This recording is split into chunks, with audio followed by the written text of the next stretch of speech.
Ela foi chamada de usurpadora, tirana e até de Maegor com tetas. Mas antes de Westeros aprender a odiá-la, os Sete Reinos se ajoelhava diante dela.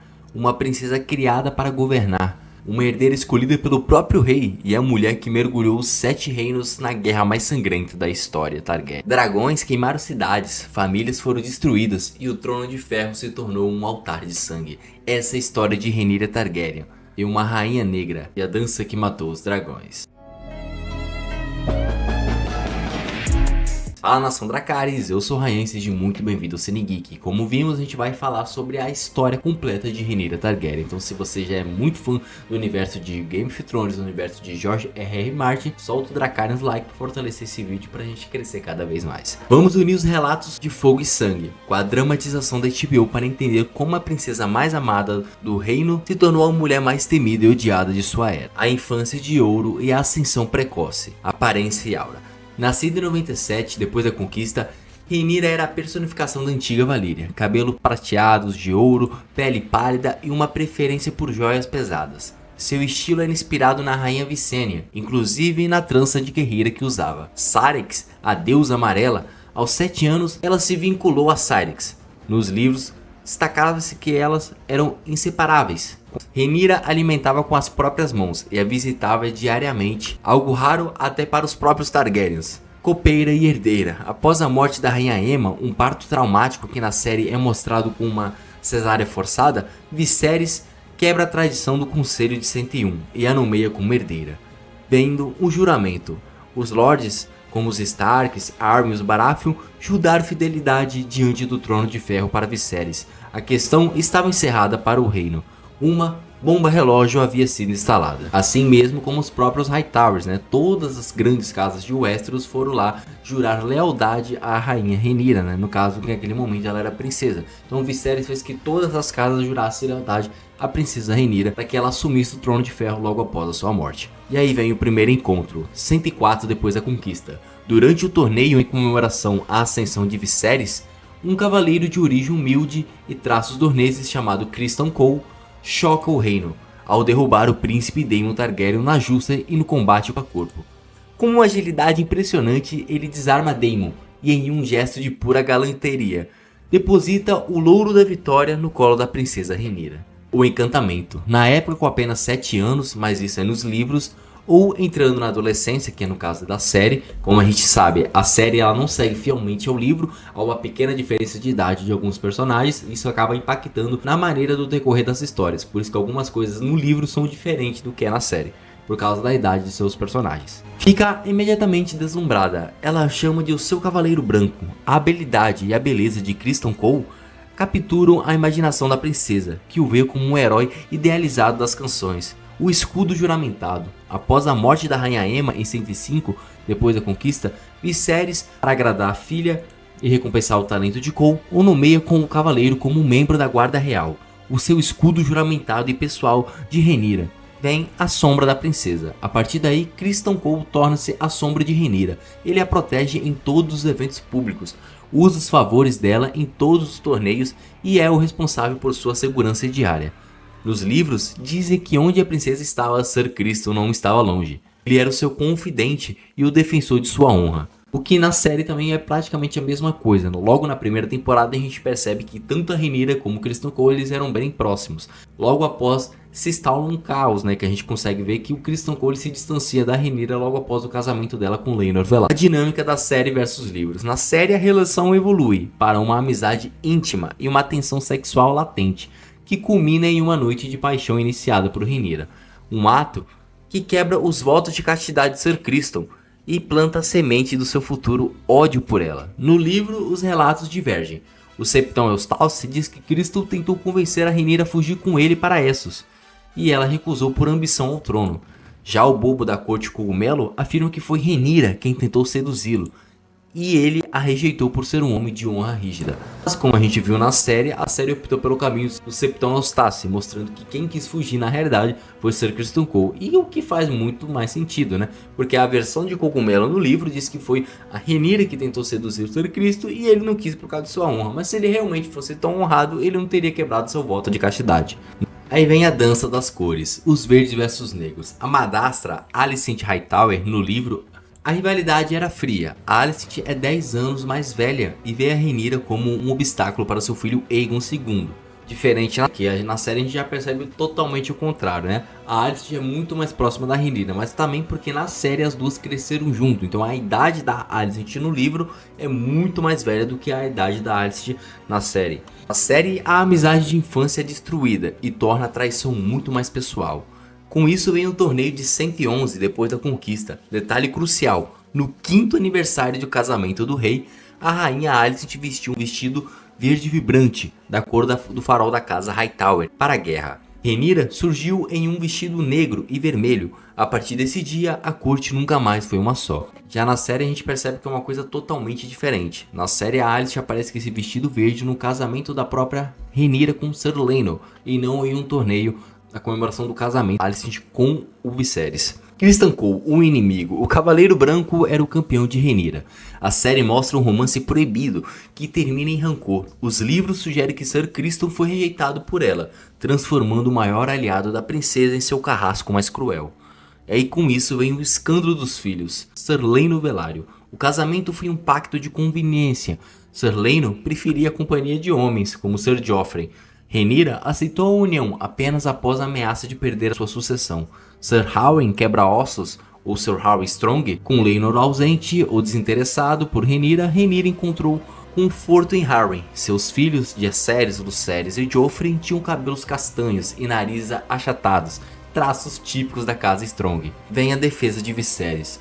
O rei punia qualquer um que mencionasse a bastardia, cortando as línguas, mas as sementes da dúvida estavam plantadas. Cada filho Strong era uma arma nas mãos dos verdes. Mas vale lembrar que no livro não era tão contestado assim a parte dos filhos da Rhaenyra como é na série, pelo simples fato que a avó deles, a princesa Rhaenys Targaryen, ela tinha cabelos negros nos livros, porque ela é uma princesa Baratheon, ela também tem sangue dos Baratheon, além de ser Targaryen, ela é Baratheon. Pelo fato do Laenor ser filho da princesa, ele também tinha sangue dos Baratheon, que poderia causar a cor dos cabelos dos meninos. Então nos livros eles não era tão contestado assim a bastardia dos moleque. Já diferente aqui da série, que a gente percebia que a todo tempo, a todo momento, a bastardia era assim contestada, muito pelo fato da mudança da cor do cabelo da princesa Rhaenys. O casamento com Daemon. Após as mortes de Laena e Laenor, que na série foi uma fuga forjada, Rhaenyra e seu tio Daemon se casam em uma cerimônia de sangue valeriana. O objetivo era claro, o trono.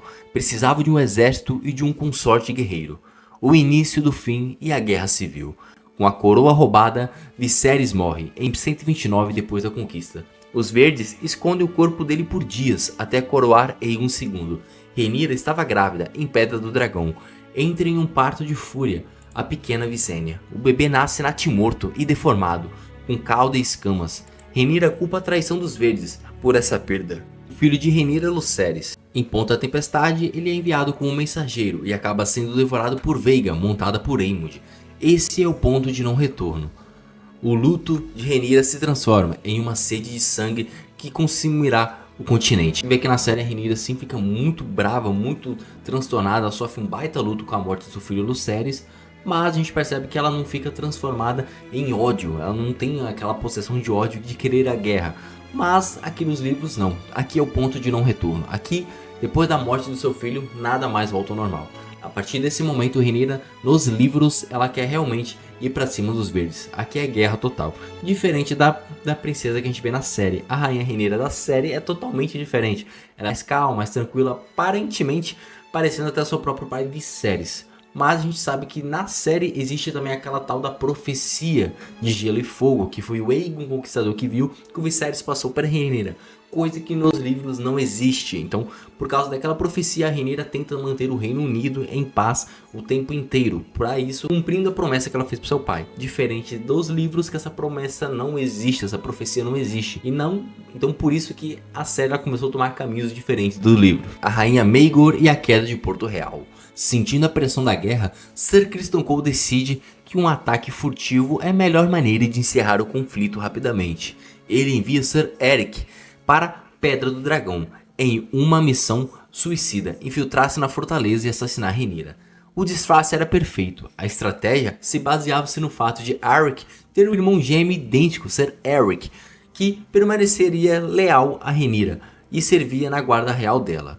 A infiltração. Ser Arik deveria se passar pelo irmão para circular livremente pelo castelo em Pedra do Dragão sem levantar suspeitas.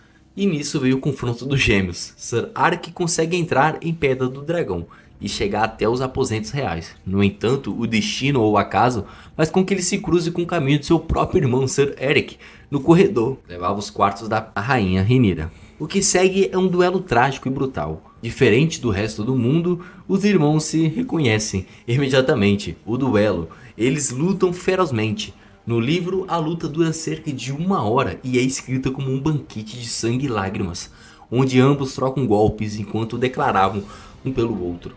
O desfecho, o confronto termina com a morte de ambos os irmãos. Na série, o combate é mais rápido e visceral, minando no suicídio de Eric, logo após matar o irmão incapaz de suportar a dor de ter assassinado seu próprio sangue. E já aqui na série a gente tem uma pequena diferença, porque o Ser Eric, no caso que é o cavaleiro que seguia a Rhaenyra, que era a juramentada Rhaenyra, ele é avisado por Mysaria, que nos livros neste exato momento elas nem estavam com uma relação nenhuma com Rhaenyra. E aqui na série eles trouxeram a Mysaria para trazer essa informação para Rhaenyra, que o irmão gêmeo Ser Arik estava lá para tentar matá-la. Embora a tentativa de assassinato tenha falhado em matar Rhaenyra, o evento teve consequências psicológicas profundas. Com isso vindo a paranoia. A segurança em Pedra do Dragão foi drasticamente reforçada e a confiança de Rhaenyra em seus aliados foi abalada. E ambos os lados perderam cavaleiros da guarda real extremamente habilidosos. E com isso veio a escalada da violência. O atentado serviu para mostrar que a guerra não seria travada apenas em campos de batalha, mas também através de traição e assassinatos domésticos. Se você está gostando desse conteúdo até aqui, não esquece de soltar o Dracarys no like para fortalecer meu trabalho. E também aperta o botão hypar ali embaixo que vai ajudar demais, nação. A conquista da capital. Rhaenyra e Daemon tomam Porto Real. Ela sobe os degraus do trono de ferro usando uma armadura reluzente. E com isso vem a rejeição do trono. Dizem que enquanto ela se sentava, o trono a cortava repetidamente. Os mestres, o trono de ferro a rejeitou como indigna. Mas vale lembrar, nação, que tem muitos relatos no livro Fogo e Sangue que inúmeros reis se cortavam no trono de ferro. O próprio pai de Rhaenyra, o Viserys, direto se cortava no trono de ferro. A própria série mostrou isso inúmeras vezes, que o Viserys de vez em quando se cortava no próprio trono. E isso é um relato que tem no livro com vários reis. Mas para muitos isso era sempre um presságio, que quando isso acontecia, que significava que o rei era fraco ou que o trono estava rejeitando. Mas, ação, se você quer ajudar ainda mais o canal, existe uma outra alternativa. Aqui embaixo eu vou estar deixando aqui os livros Fogo e Sangue, a camisa dos Targaryen, a camisa dos Starks. Se você quiser adquirir algum desses produtos, é pelo Mercado Livre, pelo YouTube Shopping, super confiável, vai ajudar o canal e você vai pagar nada adicional por isso. Então, espero que você gosta do universo, se você puder ajudar, estarei curtindo demais, vai estar ajudando de coração. Maegor com tetas. Os verdes fugiram com todo o ouro, e Rhaenyra, para financiar a guerra, aumentou os impostos. O povo passava fome e começou a odiá-la, chamando-a de tirana. O povo de Porto Real estava no limite, a fome, os impostos abusivos de Rhaenyra e o medo constante de um ataque dos verdes criaram um barril de pólvora. O pastor, um profeta fanático e caolho, começou a pregar que os dragões eram demônios e as sementes da perdição, e que a única forma de acabar com a guerra era exterminando as feras. Com isso veio a invasão. Uma noite de fúria cega, milhares de cidadãos armados com machados, tochas, cutelos e pedras marcharam em direção ao fosso dos dragões. Os mantos dourados foram esmagados pela multidão. O massacre das feras. 4 dragões estavam acorrentados dentro do fosso. Shrykos, Morgul e Raxis, que era o dragão de Joffrey, filho da Rhaenyra, e Edrenfai. Presos pelas correntes e confinados em um espaço fechado, os dragões não podiam voar para atacar. Eles queimaram centenas de pessoas, mas a multidão era infinita. Edrenfai, a maior deles, conseguiu se libertar das correntes e voou para a cúpula do fosso, cuspindo fogo. No entanto, após ser atingida nos olhos por flechas e lanças, ela mergulhou em agonia contra a estrutura. A gigantesca cúpula de pedra desabou, esmagando a dragão e milhares de pessoas sob toneladas de escombros. Com isso, vale se lembrar que no próprio Game of Thrones, quando a gente vê o fosso de dragões, ele está praticamente acabado. Ele é pequenininho. uma estrutura pequena, toda acabada, toda desconstruída. E já aqui em Casa do Dragão a gente percebe que o Fosso dos Dragões é, tipo assim, é maior do que qualquer coisa ali dentro de Kingsland, é uma obra gigantesca. Com isso vem a queda e a morte de Joffrey Velário. O ato de desespero no topo da Fortaleza Vermelha, Rhaenyra assistia horrorizada ao brilho do fogo no fosso. Joffrey, seu terceiro filho e único herdeiro vivo em Porto Real na época, implorou para voar até lá e salvar seu dragão Tyraxes. A rejeição de Syrax. Rhaenyra proibiu o filho, mas Joffrey, em um impulso heróico e fatal, correu para o pátio, onde Syrax, o dragão da própria Rhaenyra, estava pousado. Ele montou a dragão da mãe, acreditando que poderia controlá-la. E vi isso veio a queda fatal. Dragões não são cavalos. Eles aceitam apenas um montador por vez. Syrax não reconheceu Joffrey como seu mestre. Enquanto sobrevoavam a cidade a caminho do fosso, a dragão começou a se debater violentamente no ar para derrubá-lo. O fim de um príncipe. Centenas de metros de altura, Joffrey escorregou e caiu. Ele atingiu o telhado de uma casa antes de despencar no calçamento de uma das ruas de Porto Real. O impacto quebrou quase todos os seus ossos de seu corpo e com isso veio um destino cruel. Joffrey ainda estava vivo por alguns instantes após a queda, mas a multidão enfurecida se aproximou. Dizem que as pessoas o desmembraram para roubar suas roupas e joias antes mesmo de dar o último suspiro. Mas não acaba por aí. Syrax ainda estava vivo e estava ao fosso. Após derrubar Joffrey, Syrax, em vez de retornar para a Fortaleza Vermelha, voou para o Fosso dos Dragões. Lá, ela pousou no chão para enfrentar a multidão diretamente. Em vez de atacar do céu com fogo, cercada por milhares de pessoas, a dragão de Rhaenyra foi morta a golpes de picaretas e machados. Rhaenyra recebeu a notícia da morte do filho e da perda de sua montadora quase simultaneamente. Naquela noite, ela não perdeu apenas o controle de Porto Real, ela perdeu sua sanidade e qualquer esperança de um reinado pacífico. E neste momento, Rhaenyra percebeu que a guerra praticamente já estava acabada. Mesmo que se ela ganhasse, ela já não tinha mais o controle do povo e não tinha mais a confiança do povo. E com isso, Rhaenyra decide tomar a decisão fatal no decorrer. Mas se você está gostando desse tipo de conteúdo, não esquece de se inscrever aqui no CineGeek para não perder nada sobre o universo de House of the Dragon, de Game of Thrones e muito mais. Conta com sua inscrição aqui no nosso canal. O destino em Pedra do Dragão. A traição final. Sem dragões e sem dinheiro, ela vendeu sua própria coroa para pegar. Rhaenyra foge para a Pedra do Dragão, esperando um refúgio. Lá ela encontra Aegon II, esperando nas sombras, o banquete de Sunfyre. Rhaenyra é capturada. Aegon II ordena que seu dragão Sunfyre, que estava ferido e moribundo, a devore, diante de seu filho pequeno, Aegon III. Rhaenyra é devorada viva. O dragão a engole em 6 mordidas. Resta apenas a sua perna esquerda para ser enterrada. A vitória póstuma, o legado de Aegon II. Venceu a batalha, mas logo em seguida acabou morto envenenado. Pouco depois, sem herdeiros, quem subiu ao trono foi Aegon III, filho de Rhaenyra com Daemon. E na série a gente percebe que logo no final da segunda temporada ele está fugindo, né, de Porto Real e ele está meio que sem um destino. Pensa fugir para a Pedra do Dragão, porque dessa maneira ele acredita que ninguém nunca ia procurar por ele lá em Pedra do Dragão. E ninguém nunca desconfiaria que ele estaria em Pedra do Dragão. Por isso que ele foge para lá. E por isso que a Rhaenyra, quando ela volta para a Pedra do Dragão, ela jamais imaginaria que Aegon estava vivo. E que jamais imaginaria que ele também estaria lá em Pedra do Dragão. Rhaenyra Targaryen pode ter morrido como uma traidora aos olhos dos verdes. Mas a dinastia que se seguiu e carregava era o sangue dela. No fim, a Rainha Negra deu a última palavra. E com isso, a Rhaenyra acaba vencendo a Dança dos Dragões.